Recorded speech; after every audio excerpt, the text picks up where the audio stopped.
ہم کو ان سے وفا کی ہے امید، کوئی قافیہ ردیف نہیں۔ جو نہیں جانتے وفا کیا ہے، تو وفا جو ہے قافیہ ہے۔ میں نے مانا کہ کچھ نہیں غالب، کوئی قافیہ ردیف نہیں۔ مفت ہاتھ آئے تو برا کیا ہے، برا جو ہے یہ قافیہ ہے، قافیہ کی جمع ہے قوافی۔ اب دیکھیں ہوا، دوا، ماجرا، وفا، برا، ٹھیک ہے، تو یہ جو ہیں یہ قافیہ ہیں، قافیہ کی جمع ہے قوافی۔ اس کے بعد میں نے ابھی آپ کے سامنے ذکر کیا ہے ردیف کا۔ آپ سوچ رہے ہوں گے کہ ردیف کس بلا کا نام ہے۔ ردیف کے جو لغوی معنی ہیں وہ ہیں گھڑ سوار کے پیچھے بیٹھنے والا شخص۔ اصطلاح میں تعریف یہ ہے کہ کسی شعر کے آخر میں آنے والے لفظ یا الفاظ کا مجموعہ جو بار بار جوں کہ توں دہرائے جائیں ردیف کہلاتے ہیں۔ جوں کہ توں یعنی کہ یہ وہ الفاظ ہیں جو کہ تبدیل نہیں ہوں گے، یہ بالکل ویسے دہرائے جائیں گے۔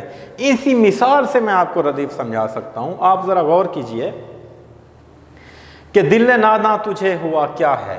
اب شعر کے آخر میں جو الفاظ بار بار دہرائے جا رہے ہیں، ذرا غور کیجئے گا کہ یہ کیا ہے، کیا ہے، اس میں کوئی تبدیلی تو نہیں آئی، یہ جوں کہ توں دہرائے گئے، لہذا اس کا اصول بھی وہی ہے، پہلے شعر کے دونوں مصروں کے اندر، باقی ہر شعر کے دوسرے مصرے کے اندر یہ کیا ہے، کیا ہے، کیا ہے، تو یہ ہمارے پاس ردیف ہے۔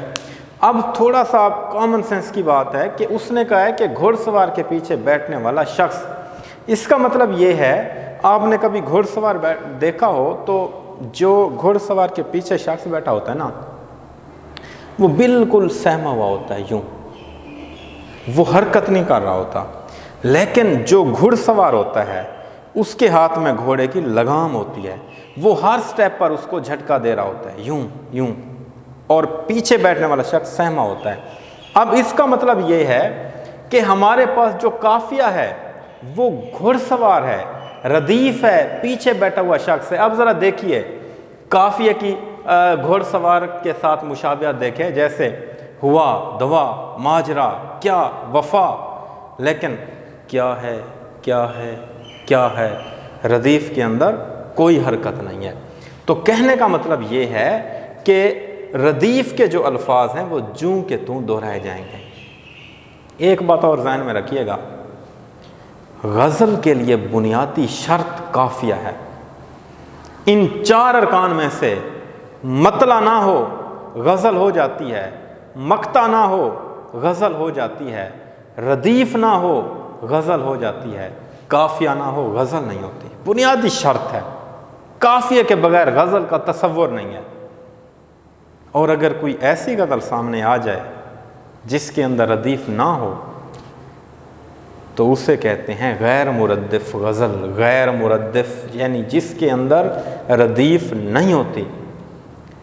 آپ کو بات تو یہیں پر بھی سمجھ آ گئی ہوگی کہ قافیہ ردیف کیا ہوتا ہے۔ میں آپ کی پریکٹس کے لیے کچھ مزید مثالیں بھی میں نے لکھ دی ہیں، کیونکہ یہ میں نے مثالیں ذرا وہ لکھی ہیں جہاں پر عام طور پر بچے کنفیوز ہو جاتے ہیں۔ کہ شعر دیکھیے، کریں سے چیخیں سنائی دیتی ہیں، زمین سے چیخیں سنائی دیتی ہیں، کہیں سے آتی ہے کہہ کہوں کی گونج، کہیں سے چیخیں سنائی دیتی ہیں، یہی وہ دل ہے جہاں پہ سایہ ہے، یہیں سے چیخیں سنائی دیتی ہیں، میں جب بھی سجدے میں جانے لگتا ہوں جبیں سے چیخیں سنائی دیتی ہیں، اور میں اس لیے ہاں میں ہاں ملاتا ہوں نہیں سے چیخیں سنائی دیتی ہیں۔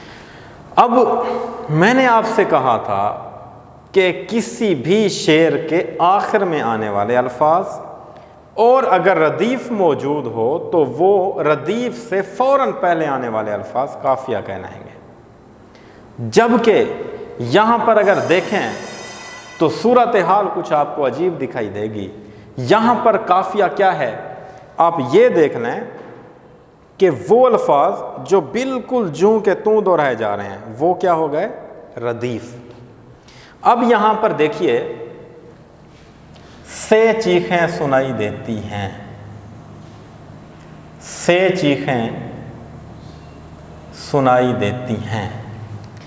اب یہ تو ہو گئے وہ الفاظ جو بار بار جوں کے توں دہرائے جا رہے ہیں، کوئی تبدیلی نہیں آ رہی ان کے اندر۔ ہم نے پڑھا تھا کہ قافیہ کی تعریف کے اندر، ادھر دیکھیں یہ، کہ اگر شعر کے آخر میں ردیف موجود ہو تو قافیہ ردیف سے فوراً پہلے دکھائی دے گا۔ اب آ جائیں، ردیف سے فوراً پہلے جو دکھائی دے رہا ہے وہ کیا ہے؟ ردیف کیا ہے؟ سے چیخیں سنائی دے رہی ہیں، اس سے فوراً پہلے کریم، زمین۔ تو یہ الفاظ ہم آواز بھی ہیں اور ردیف سے پہلے بھی ہیں، تو یہ قوافی ہیں۔ اس بات پر نہ بیٹھیے گا کہ آخر میں تلاش کرتے رہیں۔ آخر سے مراد یہ ہے کہ آپ نے آخر میں تلاش کیا، قافیہ نہیں ملا، پھر ہے قافیہ نہیں ملا، پھر ہے قافیہ نہیں ملا، پھر نہیں ملا، یہاں پر آپ کو مل گیا۔ اگرچہ یہ شعر کا شروع ہے لیکن آخر سے دیکھیں تو ردیف سے فوراً پہلے تو یہی ہے، لہٰذا اسے ہم قافیہ کہیں گے۔ تو ایسے شعر جب آتے ہیں تو عام طور پر بچے کنفیوز ہو جاتے ہیں کہ یہ تو شروع کے الفاظ ہیں، یہ قافیہ کیسے ہو سکتے ہیں؟ تو یہ قافیہ ہو سکتے ہیں، آپ کے سامنے مثال موجود ہے۔ پھر دیکھیں دوسرے مصرعے کے، کہیں سے آتی ہے کہہ کہوں کی گونج۔ اگر آپ کے ذہن میں کہیں یہ بات آ رہی ہے کہ یہ کہیں بھی قافیہ ہے، یہ سے آگے ردیف کا حصہ ہے، تو ہرگز نہیں۔ کیوں؟ کیونکہ ہمارا اصول یہ ہے کہ قافیہ ردیف سے فوراً پہلے آئے گا، جبکہ ردیف ہے سے چیخیں سنائی دیتی ہیں، یہاں پر سے آتی ہے کہہ کہوں کی گونج، یہ ردیف نہیں ہے۔ جب یہ ردیف نہیں ہے، اگرچہ یہ کہیں ہم آواز الفاظ میں شمار ہوتا ہے لیکن ہم اسے قافیہ نہیں کہیں گے۔ ہمارا قافیہ ہے کہیں، لیکن شمار کون سے والا کہیں ہوگا؟ جو یہاں پر دوسرے مصرعے کے اندر لکھا ہوا ہے، جس کے بعد آپ کی ردیف شروع ہو جاتی ہے، سے چیخیں سنائی دیتی ہیں۔ امید ہے سمجھ آ گئی ہوگی۔ ایک بار پھر دیکھیے، یہی وہ دل ہے جہاں پہ سایہ ہے، کوئی ہے قافیہ ردیف؟ نہیں ہے۔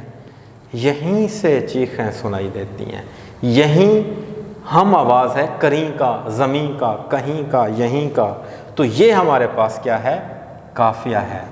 اور سے چیخیں سنائی دیتی ہیں، یہ تو آپ کو ہر مصرعے میں دکھائی دے دیں گے نا، سے چیخیں سنائی دیتی ہیں، سے چیخیں سنائی دیتی ہیں، سے چیخیں سنائی دیتی ہیں۔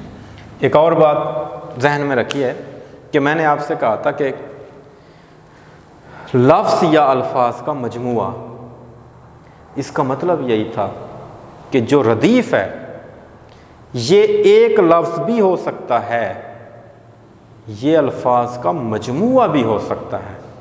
یعنی میں شعر پڑھتا ہوں کہ بات کرتے ہو جس روانی سے، دریا قاصر ہیں ترجمانی سے، جب سے ڈوبی ہے سونی دریا میں، آگ لگتی ہے مجھ کو پانی سے۔ اب ذرا غور کیجئے، یہاں پر روانی، ترجمانی، پانی قوافی ہو گئے، اس کے بعد جو آگے سے آ رہا ہے یہ ہمارے پاس ردیف ہے۔ تو ان مثالوں سے ثابت ہوا کہ ردیف صرف ایک لفظ ہے، سے ایک لفظ ہے، لیکن اس غزل کے اندر ردیف کیا ہے؟ صرف سے نہیں بلکہ سے چیخیں سنائی دیتی ہیں۔ یعنی ظاہر ہوا کہ ردیف جو ہے وہ لامحدود ہے، اس کی تعداد متعین نہیں ہے کہ ایک لفظ ہوگا، دو ہوں گے، چار ہوں گے، 6 ہوں گے، یہ جتنے الفاظ بھی ہو سکتے ہیں۔ ہمارا اس کے ساتھ کوئی لینا دینا نہیں کہ یہ 2 لفظ کی ہے، 2 الفاظ کی ہے یا 1 لفظ کی ہے۔ ہم نے یہ دیکھنا ہے کہ جو ردیف سے پہلے ایک لفظ ہوگا وہ قافیہ ہوگا، قافیہ آپ کا ایک لفظ پر مشتمل ہوگا۔ تو میں آپ کو بتا رہا تھا، میں جب بھی سجدے میں جانے لگتا ہوں زمین سے چیخیں سنائی دیتی ہیں، میں اس لیے ہاں میں ہاں ملاتا ہوں، نہیں سے چیخیں سنائی دیتی ہیں۔ تو غور کیجئے، تو کریں زمین، کہیں، یہیں، زمین، نہیں، یہ ہمارے پاس ہے قافیہ۔ وہی یہ گھوڑ سوار ہے، جبکہ سے چیخیں سنائی دیتی ہیں، گھوڑ سوار کے پیچھے بیٹھا ہوا شخص ہے جس کے اندر کوئی حرکت ہی نہیں ہے۔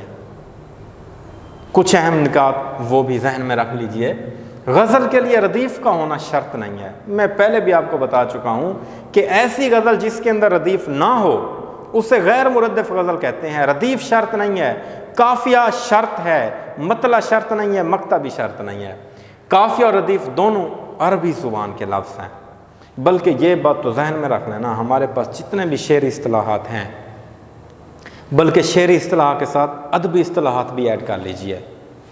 مطلع، مقطع، قافیہ، ردیف، تشبیہ، استعارہ، تلمیح، ان میں سے وہ جب بھی آپ سے پوچھے کن الفاظ کس زبان کے الفاظ ہیں تو آپ نے کیا کہنا ہے؟